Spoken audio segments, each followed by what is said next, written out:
شہزادہ ہے، لباس ایسا پہنتا ہے کہ لوگ بڑے بڑے امراء اور وزراء حیرت میں مبتلا ہو جاتے ہیں، اتنا قیمتی اعلیٰ لباس اور اتنا خوبصورت جوان ہے اور طبیعت میں اس قدر خوش مزاجی ہے کہ عطر میں بسا ہوا لباس پہنتے ہیں. جس گلی سے گزر جائیں لوگ پہچانتے ہیں اس گلی سے عمر بن عبدالعزیز گزر کے گئے. ایسا لباس پہنتے تھے، قیمتی لباس، خوشبوؤں میں رچا بسا لباس. خلیفہ بنا دیے گئے. حکمران بن کے پہلا حکم کیا جاری کیا ہے؟ کہا میرے خاندان کے جو پہلے حکمران گزرے ہیں ان کے اہل و عیال، ان کے پاس جو مال ہے وہ بیت المال میں جمع کروائیں، غرباء کی مدد کے لیے جمع کروائیں. اس کا آغاز سب سے پہلے میں اپنے گھر سے کرتا ہوں. میری بیوی فاطمہ بنت عبد الملک، خلیفہ کی بیٹی، خلیفہ کی بہن اور خلیفہ کی بیوی، یعنی فاطمہ بن عبد الملک کا باپ بھی خلیفہ تھا، پھر اس کے بھائی بھی حکمران رہے اور اب اس کا خامند بھی حکمران ہے. تو اس عورت کے پاس کتنا مال و دولت ہوگا، جس کا باپ بھی خلیفہ، جس کے بھائی بھی خلیفہ. فرمایا سب سے پہلے میں اپنی بیوی فاطمہ بنت عبد الملک سے کہتا ہوں اس کے پاس جو زیورات ہیں، جو مال و دولت ہے وہ بیت المال میں جمع کرا دے. اور آج میری بیوی فیصلہ کر لے اس نے دنیا کا مال رکھنا ہے یا عمر بن عبدالعزیز کو رکھنا ہے. ہزاروں سلام اس بی بی کو. اس نے کہا سارا مال بیت المال میں جمع کرا دا. محل چھوڑ کے خاوند کے ساتھ جھونپڑی میں چلی گئی. بڑا مشکل ہے محل چھوڑ کے جھونپڑی میں جانا. آج ہم یہ نہیں کر سکتے، یہ ہمارا مسئلہ ہے. ہم جس سٹیٹس پہ ہیں اس سے تھوڑا سا نیچے نہیں آ سکتے، قربانی نہیں دے سکتے. عمر بن عبدالعزیز اس ہستی کا نام ہے جس نے قربانی دی، محل چھوڑ کے جھونپڑی کو اختیار کیا ہے.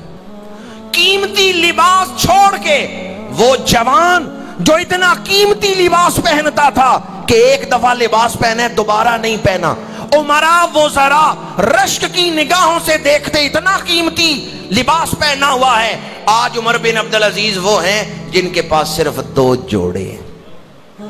آج عمر بن عبدالعزیز پہ وہ وقت آ گیا کہ اپنی بیٹیوں کو عید کے لیے نئے سوٹ نہیں خرید کے دے سکے، اپنی بیٹیوں کو نئے کپڑے نہیں دے سکے. گھر آئے ہیں بیٹیاں جوان ہیں، ابا جان سے بات کرتے ہوئے منہ پہ ہاتھ رکھیں.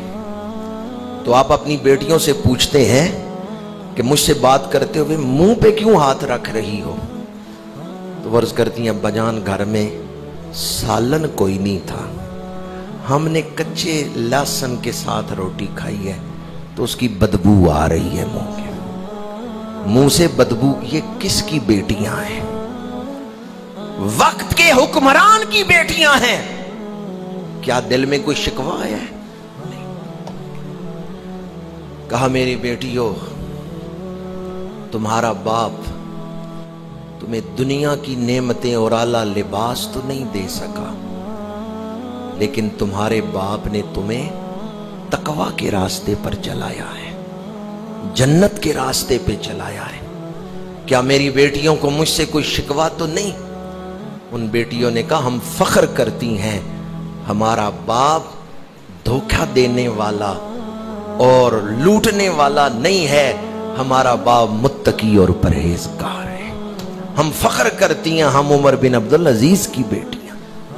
نیا لباس نہیں ملا عید کے دن، لہسن سے یا پیاز سے روٹی کھا رہی ہیں، سالن بھی دستیاب نہیں، اور پھر صبر کر رہی.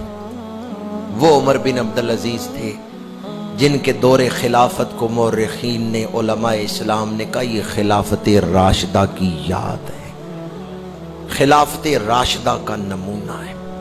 اور آج جب میں بیان کر رہا ہوں تو حضرت عمر بن عبدالعزیز کی روح سے بھی شرمندہ ہوں۔ میں کیا اس وقت امت مسلمہ شرمندہ ہے کہ حضرت عمر بن عبدالعزیز کے قبر مبارک روضہ پاک کی ہم حفاظت نہیں کر سکے۔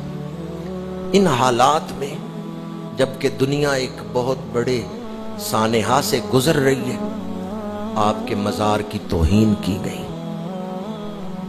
ایسا تو کبھی غیر مسلموں کے ساتھ جنگوں میں بھی نہیں ہوا کہ انہوں نے ہمارا کوئی علاقہ فتح کیا اور ہمارے بزرگوں کی قبریں کھول لی، جیسا اس دور میں ہوا ہے کہ حضرت عمر بن عبدالعزیز کی قبر کھودی گئی اور اب تک پتہ نہیں کہ آپ کا جسم وہ کہاں لے گئے ہیں، اور آپ کی زوجہ حضرت فاطمہ بنت عبد الملک کا جسم کہاں لے گئے، اب تک پتہ ہی نہیں۔